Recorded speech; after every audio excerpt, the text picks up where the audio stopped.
Oh, he's gonna get crazy on me right around this hole too. Oh, he's just barely hooked.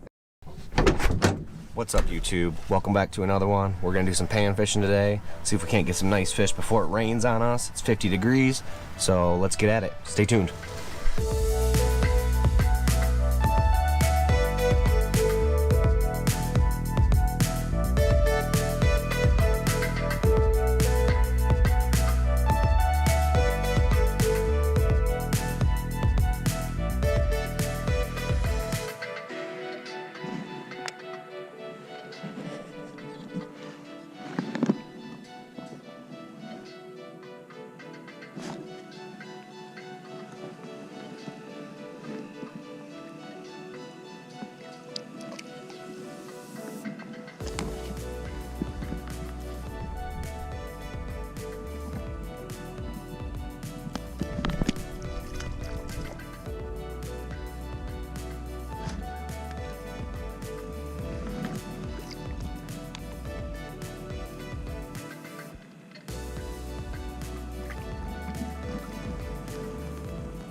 Nice fish. So a lot of people have asked me about this hopper bucket or about this Vexilar bracket on the bucket situation, and I'll take a minute to explain a little bit more about that. It's called a sonic ice hopper mount for your Vexilar. It comes for various fish finders, Markhams, etc., etc. It is made by Sportsman's Direct. A guy named John Baccarella, I think, invented it. I just purchased it. I didn't invent this thing or come up with the idea, for the record. It just allows you to be portable and move really fast and take your bucket with you. You can put a second 5-gallon bucket in the top of the 6-gallon bucket, and then when you're fishing around in a crowd, you can just take and slide your fish in the hole, go right in your bucket. Nobody knows you're catching fish. So a lot of people ask, where do you keep your battery, stuff like that. So the battery mounts in there. The battery sits towards the back part of the bucket to counterbalance the Vexilar weight. They come in a couple different models. There's a short model and an extending model. I have the extending model. It folds up like this, so for a little bit more compact travel. It's a nice 6-gallon bucket. You put some foam in the bottom to block up the Vexilar, and you're good to go. And that's how I carry my Vex most of the time, especially for pan fishing, for hole hopping. It's the way to go. So that's the explanation of the sonic ice hopper bucket for anybody who was wondering. Well, these ain't very big, but my son wants some fish, so there you go. He's got 6 kids to feed, so there you go. I give him 15 yesterday. 6 kids, Jesus.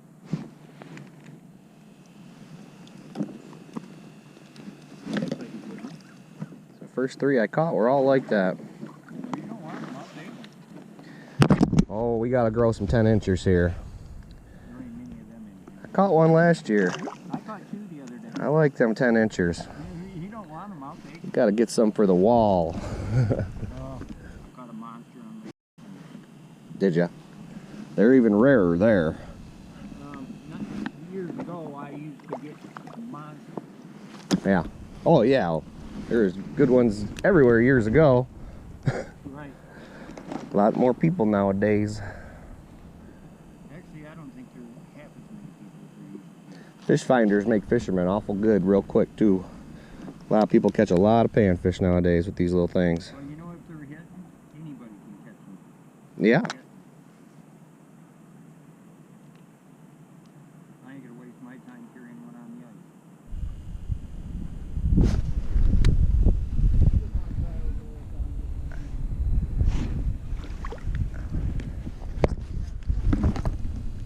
Little speck.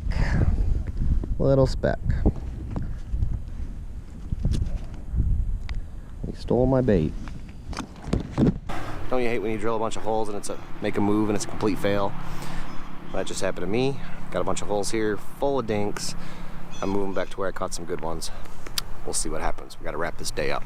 See if we can pop a few more for you while it's still nice enough to fish out. We're not getting rained on, which is beautiful. It's 50 degrees. I'll say that again, it's 50 degrees. So another thing a lot of people have been asking me is they've been asking me about these long rods. What about long rods? Where do you get them? Who makes them? What's the deal with them in general? I'm the odd man in my fishing crew. I love them for pan fishing. For less than 10 foot of water, you're up and down really fast, and they're really fun to fight fish on. So this one here is called a pulsator, and you get it at Dick Smith Bait and Tackle. There you go. There's the actual information right there. Let's see if we can read that. Pulsator, Eagles Pro Sports LLC, Prairie du Sac, Wisconsin. They don't seem to be made locally. I know you can make your own. It has a turned wood handle. The line goes through. No, the line does not freeze inside the rod because you don't reel up and down. You just set out this amount of line you need for the day, and you basically leave it unless you change depths a little bit.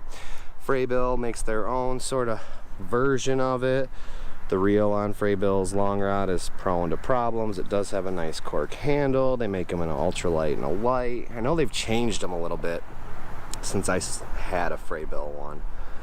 This one was just given to me by somebody recently, but they have a Brosdale long rod thing. It's like an ultralight 48 incher now. They have some different models. Anyway, my preference would be to go with the reel pulsator with the little plastic reel. You don't really use the reel that much unless you hook a pike, maybe a bass, but then you just kind of let them run around.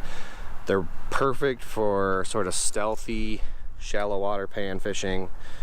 If you want to walk around, fish multiple holes, you can just drill holes in a circle around you and then just fish them without even taking a step. And I like fishing outside. I like standing up, I like walking around, so they suit me. So I'll leave a link for all these things in the description. So it's called a pulsator rod. That was what it's originally called. I don't know if I'm sure people still call them that. We just call them long rods, but yeah, it's known as a pulsator. So that is the deal with the long rods. Now you're informed. Don't say I never told you anything.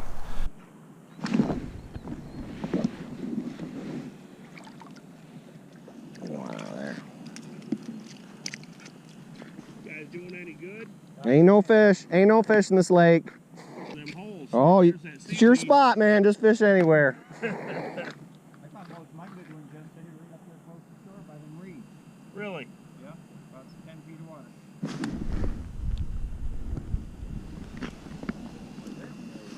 Oh, it's a big crappie too. That's a darn 14. Yeah, I got a big hill today. Oh, he's gonna get crazy on me right around this hole too. Oh, he's just barely hooked. Get your hand wet. Yeah, that's what I had to do. Well, that's handy there. Yeah, 13 maybe. 12, yeah. I got one in the bucket that big today. We got the purple on him in this lake. It's like a silver purple. That's a crazy color. Wow. Got a bass mouth.